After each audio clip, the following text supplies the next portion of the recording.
妈住进 ICU 那晚，周林和她的青梅一起出国。我打电话过去要医药费，被她的青梅阻拦，生死有命，阿姨扛不过去，是她福薄。直到1周后的葬礼，周林才回来。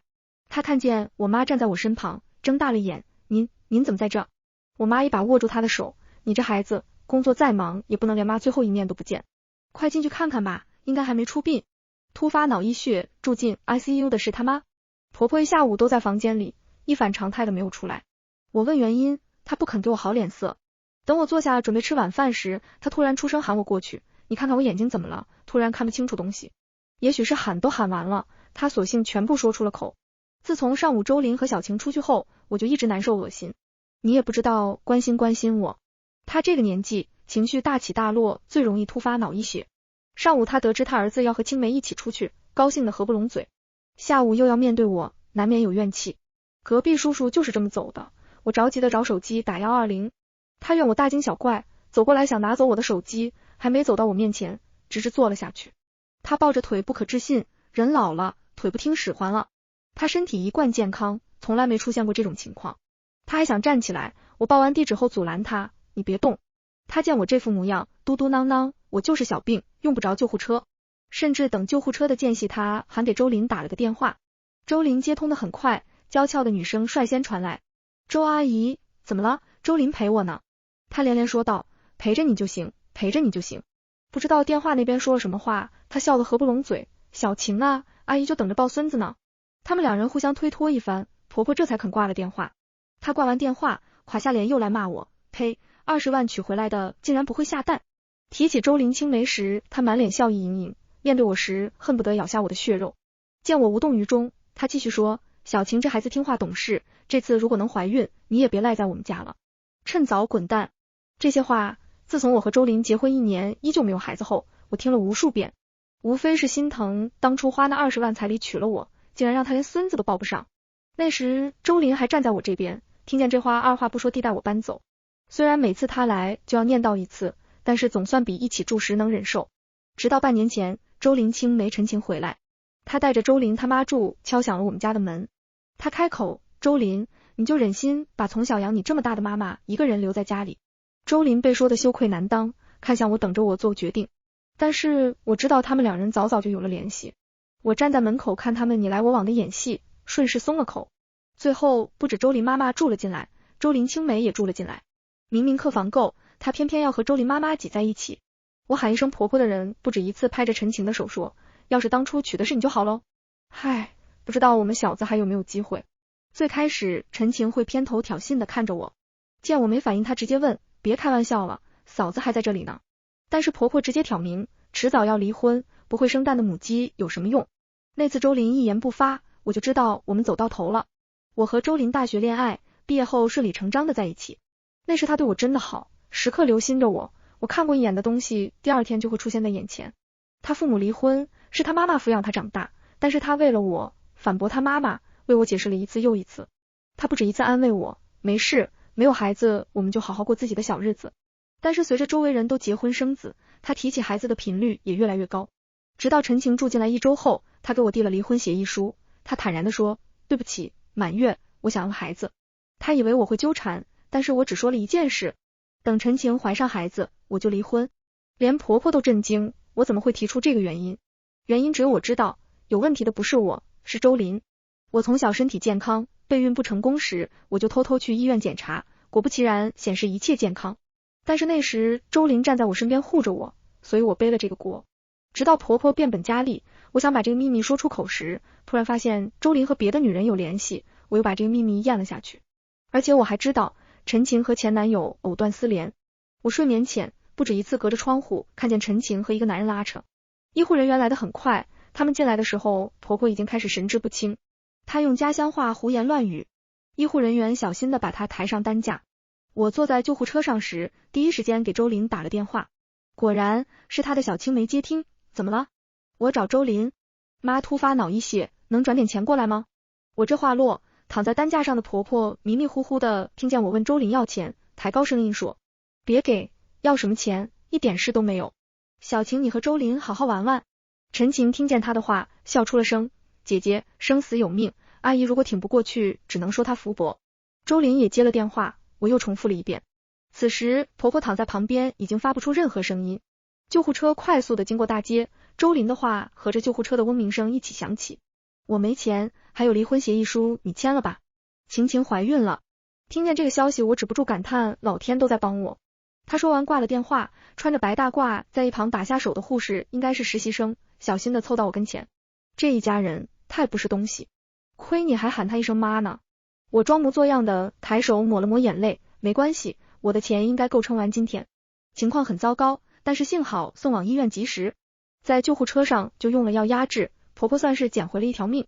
凌晨我去看她时，她带着氧气机，才终于相信自己不是什么小事。她眼里第一次含着清清楚楚的恐惧。我坐在一旁，静静的看着她。妈，今晚的医药费是我付的，你这情况没有大几个月出不了院，明天我就没钱了。我冲她笑了笑，您猜猜你儿子会给我钱吗？我没钱，当初娶你那20万彩礼呢？我把手机外放，让躺在病床上的人听清周林的话。我们离婚就差一个证了，也算是早就离了。你也别动不动问我要钱，小晴听见会吃醋。我手机关机了，别打来了。还不等我开口，周林挂了电话。我站起身，不敢看医生的表情，他叹了口气。最晚延迟到明天，多少钱都没有一条人命重要，能凑就凑凑吧。他身边的护士就是昨天和我吐槽那个，他跟着主治医生出去。还没离开，我就听见他的声音，老师，你不知道，他怎么可能有钱？他婆婆满心都是小三，什么时候能抱孙子？昨天还打电话说让他儿子不给他钱，自作自受，呸！别乱说，不能随意讨论病人的隐私。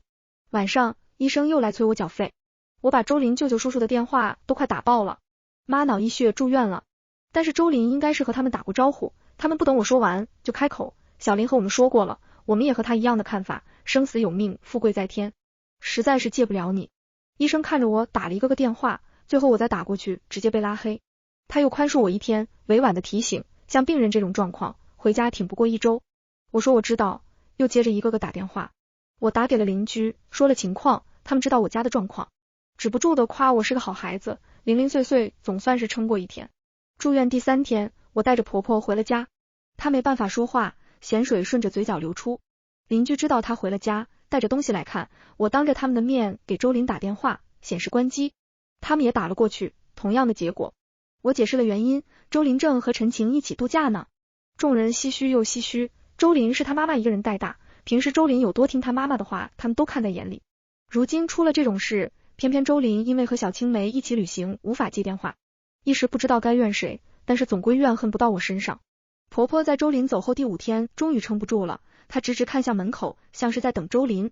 但是她比谁都清楚，周林回不来，周林正和陈晴一起度假，这件事还是她提议的。我忙上忙下，忙着葬礼，几乎要忙晕过去。我妈看着心疼，干脆搬过来和我一起，替我做些简单的事。我打过电话的舅舅和叔叔都来了，进门就开始哭，我把他们扶起来，他们指着我的鼻子说不出一句话，最后红着脸抬手又狠狠放下。他们总不能说我以为是你妈住院才不借钱。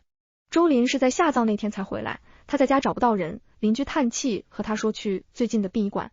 邻居拍拍他的肩膀让他节哀，他还不理解这话是什么意思。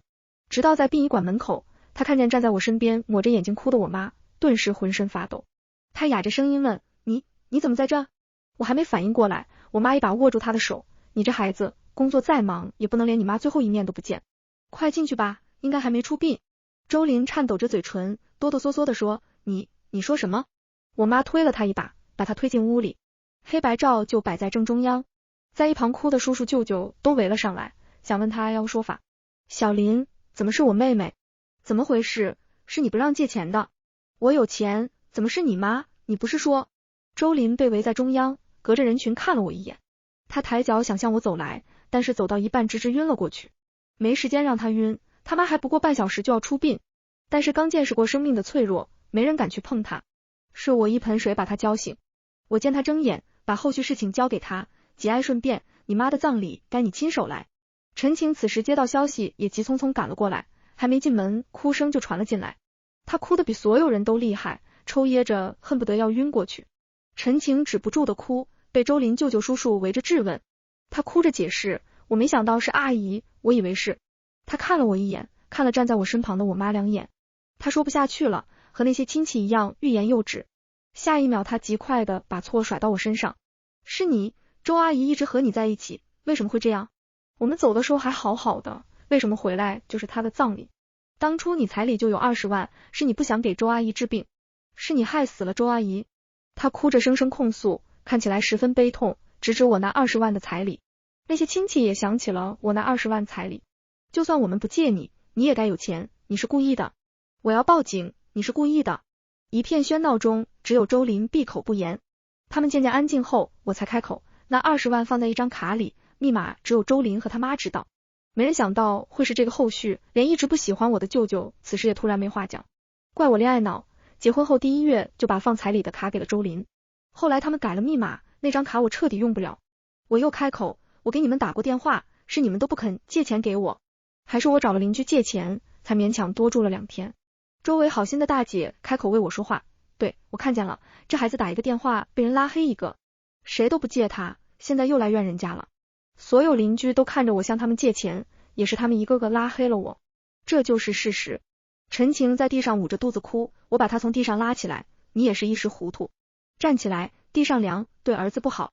我这句话落，周围人都纷纷开口，他们没想到一个消息比一个离谱。什么儿子？谁的？陈晴可还没结婚，连男朋友都没见过一个。我扭头说，周林的呗，现在他们都在这，也不用我一个前妻操心葬礼。我早早把离婚协议书签好了，就差领一张离婚证。我低头对地上的周林说，我们什么时候领个离婚证，你和陈晴也好顺理成章的在一起。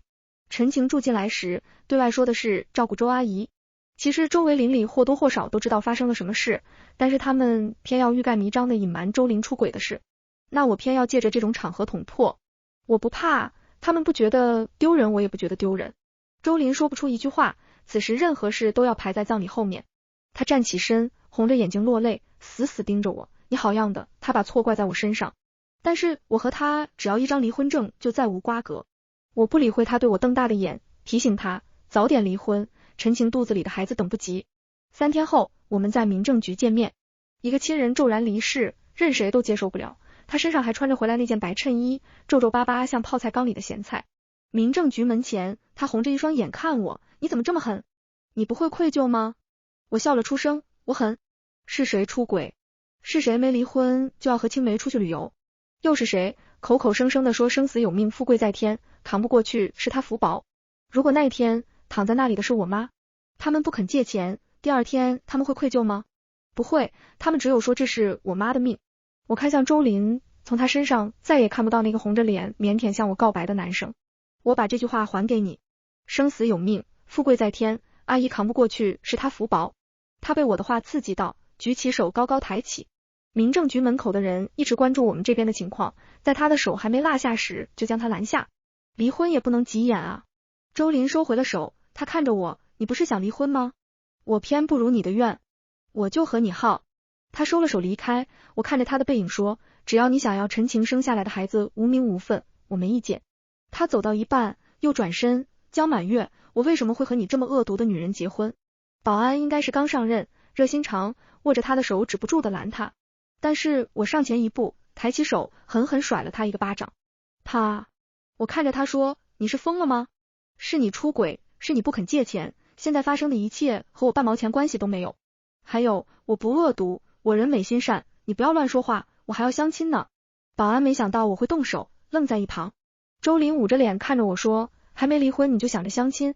我又上去补了个巴掌。你呢？没离婚就和别的女人睡在一起，我比起你好太多。他最终哑口无言，这个离婚证磕磕绊绊总算是拿到了。离开时，陈晴在外面等周林，他好像是被我2个巴掌打清醒了，竟然等在门口想和我说话。那个保安递给我一张纸条，他摸着脑袋，妹子，反正你要相亲，要不你看看我。我对着他的眼，双眼皮五官端正。他摸着脑袋说，就一点，我没啥钱，所以到现在都没人愿意嫁我。我感觉你性格挺好，要不咱俩试试？听见没钱，我的手缩了回来。没钱不行，要不然结婚后要和我纠结20万的彩礼。我还想说什么，电话铃声突然响起，我以为是我妈，看也没看直接接通，但是那边却响起埋怨的声音。我就在民政局门口，看着你想接别人的纸条，你不对我负责了。我一扭头，就和站在玻璃窗外的陈衍对上视线。他见我看过来，直接进了民政局。拽住我的手腕，余光看见一旁的周林，变了语气甜腻腻的问我，我们去约会？周林还没走，他看着站在我身旁的陈琰，江满月，他是谁？我瞥了他一眼，男朋友。他顿时没话说，只抬起手指着我。保安听见我这个回答，悄悄的挪开。我看向周林，不理解他怎么这么震惊。怎么就允许他找女朋友，不允许我找男朋友？如果不是重新找了个男朋友，我怎么可能还心平气和的待在他家？我早就被陈晴和他妈气疯了。找个男朋友，被骂后就打电话和他诉说，睡觉都安稳了不少。陈琰听见我的回答，脸上的笑真诚了不少。笑弯了眼说，你都承认我是你男朋友了，别想和别人相亲。陈琰这人算是我的竹马，只不过他10岁时老家拆迁，他突然就暴富了，全家都去了国外，我们一直有一搭没一搭的电话联系。他从8岁起就说要娶我，但是我以为他在开玩笑，毕竟他出国留学，我们怎么看都不像是一路人。等我大学毕业，他留学回来，那时我已经和周林在一起准备婚礼。他问我喜欢周林什么，我想了想，对我好，说话软。我性格暴躁，动不动就发脾气，陈琰和我是一类人。我和他说，你脾气比我还暴，我们不合适。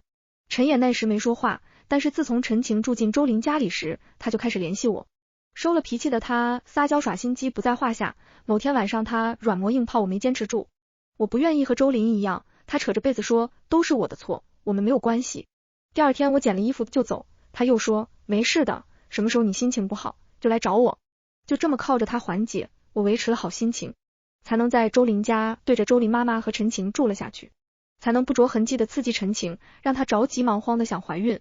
陈琰最开始说我们没有关系，但是自从周林把离婚协议书递给我，他就开始每天问我什么时候离婚，什么时候离婚。我敷衍回答很快。那你要对我负责。我更敷衍，大概。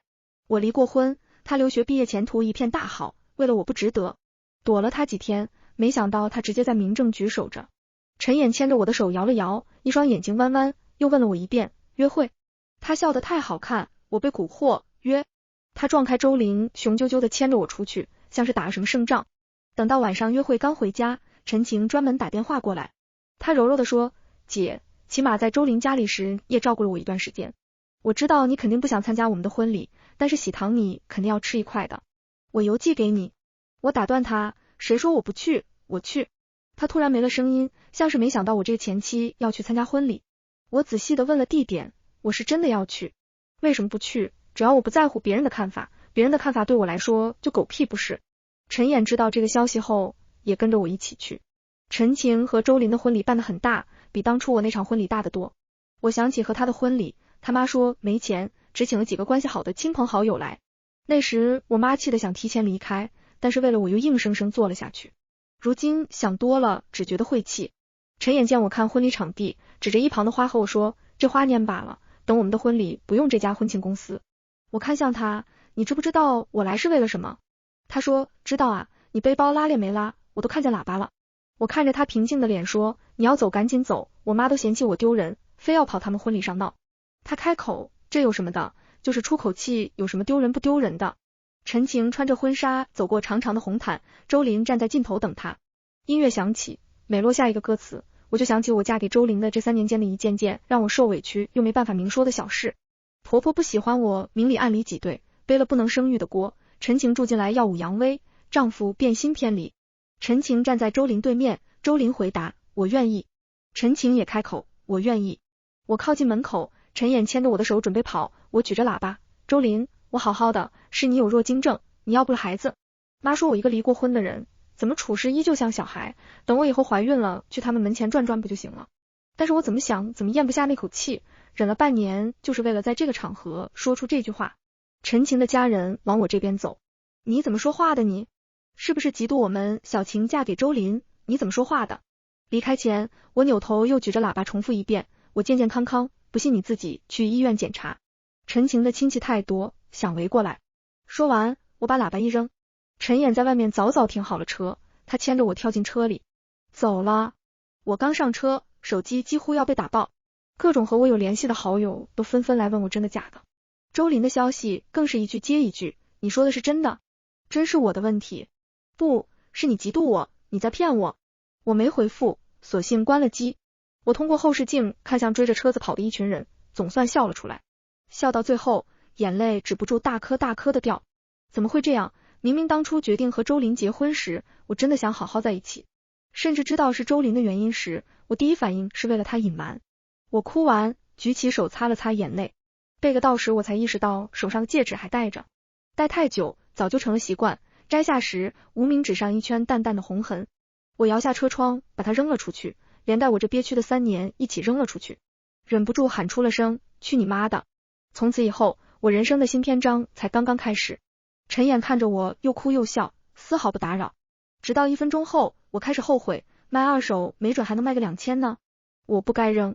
陈眼笑着开口，你想要新的，现在我就领着你去买。算了吧。但是他真的带着我去，财大气粗的说，挑个你喜欢的。我看向他，那我真的挑了。他点头，我挑完后看着他结账恭维他，有个有钱的竹马真好。店员姐姐看向他，他牵住我的手，不是有个有钱的男朋友真好。那就走一步看一步吧。我带着陈眼回家，陈眼乖乖的坐在一旁，我爸妈围着他夸，问了又问，有没有女朋友啊？我单位有个女孩子，性格和你正搭配。我在一旁看着他被围住，他开口，怎么不问问我和满月？我妈一摆手，他配不上你，他以后找个差不多的家庭，男生对他好就行了。我妈说完，不等陈眼开口，又接着问，这次回来要待多久？什么时候出国啊？爸妈不是都在国外吗？陈眼看了看我，没办法开口。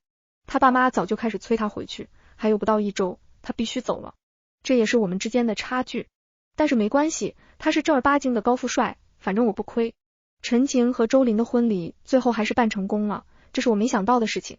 好友来和我八卦，说我喊了那一嗓子后，周林站在台上不肯相信，举着话筒信誓旦旦的保证自己没有问题，最后还是办了婚礼。他妈妈刚去世，他花了大钱和陈晴结婚。我突然告诉他陈晴肚子里的孩子不是他的，他不相信也不肯相信，陈晴也不相信，毕竟是周阿姨信誓旦旦的说是我的问题。这件事对他们2人来说就是薛定谔的猫，周林又不愿意去做检查，他们只能心惊胆战的过下去。但是迟早有一天，盒子会被打开，时间问题而已。都在一个城市，但是我上班的地方在南边，几乎横跨整个城市，我没想到会碰见他。我下班路上，陈晴站在我面前，她换了宽松的衣服，捂着肚子看向我，笑意盈盈，不知道满月节有没有时间，我们一起去给孩子挑挑衣服吧。我顿时往后一退，她怀孕不到2个月，这个时间不稳定，她不在家好好待着，反而等着我下班来找我，怎么看怎么蹊跷。我边后退边拒绝，别装了，我们不是能一起逛街的关系。她步步紧逼，想离我更近，我干脆开口，你再过来，我把你前男友电话发给周林。她不相信，我索性拿起手机念了出来，听见熟悉的电话号码，她这才停下脚步。她前男友那段时间一直在小区徘徊，我找了保安，翻了记录，找到她前男友的联系方式。陈晴脚步微顿，我明白了她到底想干什么。她明白肚子里的孩子不是周林的，想栽赃给我，后面重新怀上。但是我说的话都是真的，我又和她重复，我没有问题，有问题的是周林，你这个孩子就算没有，后面你也怀不上他的孩子。这是无解的局，陈晴不管怎么做都不能得到一个好结局。她看着我说，你在骗我。周阿姨说是你的问题，她当然以为是我的问题，不肯往自己儿子身上怀疑，检查也不检查，就一门心思的认为是我。我后退一步，相不相信随你，别来我眼前转了，要不然我立刻让周林知道你前男友的存在。我以为我这么说，孩子起码能保住一段时间，毕竟他和周林绝对不可能有孩子。但是次日就传来了陈晴流产的消息，他不相信我，认为以后绝对能怀上周林的孩子，据说是踩空了楼梯，当场小产。周林赶回家，陈晴哭个不停，他还一直安慰周林，没关系没关系，孩子还会有的。周林无可奈何，但是这件事只能就这么翻过。我恢复了家，公司2点一线的生活，但是也许是我在周林家表现得太好，那些邻居纷纷来找我，热心的要为我介绍男人。我妈知道后也开心，催着我一个又一个赴约。我离过婚，就算邻居们再怎么仔细挑选，依旧会遇到乱七八糟的人。